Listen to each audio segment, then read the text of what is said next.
we are in a time where opportunity is literally endless. Like, there is so much going around. There's so much happening in the world of business that you don't need to ask for a handout. Like, I'm living proof right now that you can make money off of social media. Bro, I wasn't always good at speaking. I wasn't always an extrovert. Yeah. Right? Like, you can be taught. You can train. Yeah. So true that the reason why people keep talking about mindset is because that is the number one blockage to people's success. Yeah. My thing has always been, I can do anything and everything, and that's maybe because I have a strong mindset. Yeah. And that came from reading the right books, putting in the good information, Being around the right people. Well, I want to ask you, like, why do you think people, like, really just don't realize those opportunities that are right in front of them? What's up, guys? Welcome back to another fire episode of the Winners Club podcast, where even when we don't win, we learn. And learning is a form of winning. I'm your host, Brian Trent. That's my co-host there, PJ Padua. What's up, guys? And today, I'm going to go over what's been grinding my gear. It's when I see people around me or people who are looking to grow, but they let opportunity pass them by. They're so, like, stuck. They're so closed off and looking down and not looking up that they don't realize that they are wasting opportunity by not pushing it forward. Key indicator: you got your team, you got your family, you got your circle winning at a high level, crushing it. Ride the momentum. Yo, I think so too, man. That sounds like, a good analogy is like, you've dug yourself in this hole, but you're like not looking up to see that the grass is thriving. Yeah. It's blooming. Flowers are out, man. Like when things are good, you need to figure out, hey, how do I become part of that? And I think that's an opportunity that a lot of people do miss sometimes. Yeah, dude. Well, and it's like, I get a lot of people in my DMs now asking me like, yo, I need this opportunity. I need that opportunity. I need, can you help me? I'm like, nah, help yourself, bro. Yeah. We are in a time where opportunity is literally endless. Like, there is so much going around. There's so much happening in the world of business that you don't need to ask for a handout. Yeah. Go out there and get it. Yeah. Go put yourself in a situation where these opportunities are going to cross your path. Especially like in our organization, I invite people to come into the office, right? Make your phone calls. Yeah. Dude, deals are going to happen. Yeah. Things are going to happen. Yeah. But they don't even take up on that. Yeah. And I'm like, okay, you want me to just give you a job. Yeah. Instead of me giving you a job, I give you a space to come in and learn and, for free.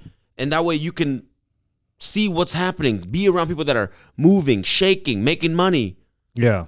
And then, find your way in. Definitely, yeah, definitely. But you see, instead, they look at that opportunity as that is not an opportunity. Yeah, like it doesn't concern them or it doesn't benefit them. Yeah, because they're already like, okay, to them, their opportunity is, oh, Brian, let me come work with you, pay me six figures, bitch. Yeah. Like, who are you? Yeah. Why would I pay you? For sure. Like, prove to me. Yeah. I think, man, like, honestly, I think, like, a good example of this is just something like, obviously, you and I have been crushing it, like, on social media, racking up views and all that. Crushing it up on all aspects of business. All aspects in business. Dude. But for the most part, like, what I, really want to not even exaggerate, but to, highlight is that we have been crushing on social media. And, if I was somebody who's seen that, especially in closest organization, I'd be like, yo, like, Brian, how are you doing that? Like, what are you doing? Like, give me the keys, the tips. Not even how, because we give them the how. It's just start doing it. Yeah. Right? Like, I'm living proof right now that you can make money off of social media. Yeah, I mean, locking up brand deals here, relationships, like fixtures come our way through social media. So, but I want to ask you, like, why do you think people, like, really just don't realize those opportunities that are right in front of them? Confidence. Especially when it comes to the social media, I think they feel like, oh, I can do it. They can't. Yeah. But the truth is, man, like, I mean, like, we all have to start somewhere. Yeah. We all get better at social media. I try to actually, everything I do, I try to get better, even with our scripts, even with our podcast right now. Like, I don't want to rumble. I don't want to ramble and go off. Mm-hmm. Like, I'm actually truly being very intentional and pushing my growth. Yeah. That's a very interesting topic, though, that you said that, like, it's a confidence thing. Why people aren't, like, propelling people look at me all the time and they're like, oh, man, Brian's successful because he's gifted. He's naturally an extrovert. Yeah. He's good at speaking. Yeah. But then I'm like, bro, I wasn't always good at speaking. I wasn't always an extrovert. Yeah. Right? Like, you can be taught. You can train. Yeah. Now, granted, there are people who have that natural ability. Yeah. Like, for example, LeBron is gifted, but Yeah. he works hard. Yeah. Can you go in and be as good as LeBron? Probably not, but you can get good. Yeah. Okay? That's it. Yeah. Same thing with public speaking. Same thing with making videos. Same thing with business. Same thing with you being a can realtor. get good. Yeah. Okay? Now, are you, of course there's going to be people with natural born gifts. Yeah. But why would you even, like, look at that and be like, oh, I can't do it? Yeah. That's weird, man, cuz like I think you are, like we say it all the time, you are the 1 out of 5 people that you hang out with. And if the 5 people, like your circle is crushing and is doing good, and you're still in a place where you're like, I can't do that. Like it's not me, or like only Brian could open up 8 businesses and crush it and do la la la. Like it is an internal problem now. It's just like you. It's like, yo, everything in your world is telling you like you're a good person, you belong here, but you're just not allowing yourself to really thrive and maybe even be resourceful like with your environment. The crazy thing is that we've been going to a lot of events lately, and they've been hammering hard on mindset. And I go into there and I'm like, dude, again? Like, we're talking about mindset again? Yeah. But then I actually sat down and I thought about it and I said, you know what? It's so true that the reason why people keep talking about mindset is because that is the number one blockage to people's success. Yeah. It's always the mindset. I don't know why. It's like people have that mental blockage. Yeah. That they're not good enough. They can't do it. I'm like, man, this is BS. Get out of your slump. Yeah. So, I mean, my thing has always been, I can do anything and everything. And that's maybe because I have a strong mindset. Yeah. And that came from reading the right books, putting in the good information. Being around the right people. But if you notice yourself like saying that I can't do this, I can't do that, or he's successful because he's tall, he's smart, he's X, Y, and Z. Yeah. Dude, you need to fix your mindset. Yeah. The other thing was talking back. I want to bring it back to the whole topic of not understanding and seeing opportunities as it kind of presents itself. Yeah. For example, we just brought on a new videographer coming in today. We did. Great guy, young kid, 22 years old, right? And before he even came in for the interview, I had called him and I said, "Hey, tell me about what your goals are." Yeah. He said, "I want to be doing more creative. I hate what I do now, right? I want to be able to do what I love and make money off of it." Yeah. I said, "Okay, great. Okay, all right." I wrote that down in my little notepad. I said, "Okay, this guy wants to do what he loves and make money." I said, "Well, tell me this. What do you love?"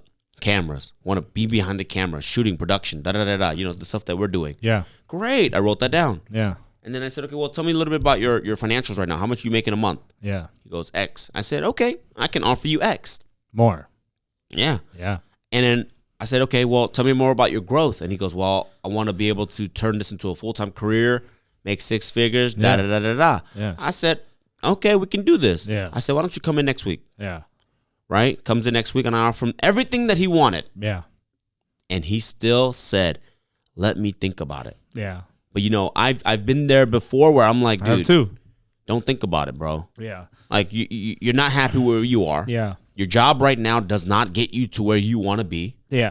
It's a dead end job, really. Yeah. Right? It's a starter job. Yeah. Yeah. And so I hounded him. Remember, I flamed For sure. his ass. You did. You were hard on him. You put some pressure. I gave you everything you wanted. Yeah. And you're literally going to tell me you're going to think about this? Yeah. You're lucky that I'm a nice guy, because if anybody else, I think they would have been like, next. Yeah. This guy's not for me, because Yeah, he's too small-minded. Yeah. Next. Yeah. But I see the hunger. I see that I can mold this kid. I can teach him the way. Yeah. So I'm like, nah, bro. It is understandable, like, right? It's like sometimes, kind of just like we're saying, everything seems so obvious right in front of you, but it's just kind of like that fear, uncertainty that does cloud a lot of like your judgments, right? But He tried to go back to his comfort. Exactly. He's like, oh man, let me just work this whack ass job, which is natural because though. This sounds like it's so good, but it's pressure. There's discomfort on the other side, right? But we all know what's on the other side of discomfort, fear, uncertainty, success, A breakthrough.